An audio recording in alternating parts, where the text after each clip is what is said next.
ആഗോള മരിയൻ തീർത്ഥാടന കേന്ദ്രമായ മണർകാട് വിശുദ്ധ മർത്തമറിയം യാക്കോബായ സുറിയാനി കത്തീഡ്രൽ പരിശുദ്ധ ദൈവമാതാവിൻ്റെ വാങ്ങിപ്പ് പെരുന്നാളും നവീകരിച്ച ദേവാലയ കൂദാശയും 2024 ഓഗസ്റ്റ് 14-15 തീയതികളിൽ 2024 ഓഗസ്റ്റ് 14 ബുധനാഴ്ച വൈകിട്ട് 5 മണിക്ക് ബാംഗ്ലൂർ മൈലാപ്പൂർ ഭദ്രാസനാധിപൻ മോർ ഓസ്താത്തിയോസ് ഐസക് മെത്രാപ്പൊലീത്തയുടെ മുഖ്യ കാർമ്മികത്വത്തിൽ നവീകരിച്ച ദേവാലയ കൂദാശയും സന്ധ്യാനമസ്കാരവും 2024 ഓഗസ്റ്റ് 15 വ്യാഴാഴ്ച പരിശുദ്ധ ദൈവമാതാവിൻ്റെ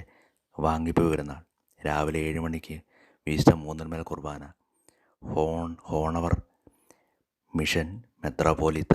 അഭിവന്ദ്യ മോർ അന്തോണിയോസ് യാക്കോബ് മെത്രാപ്പൊലീത്തയുടെ മുഖ്യ കാർമ്മികത്വത്തിൽ തുടർന്ന് പ്രദക്ഷിണം എന്നിവ നടത്തപ്പെടുന്നു.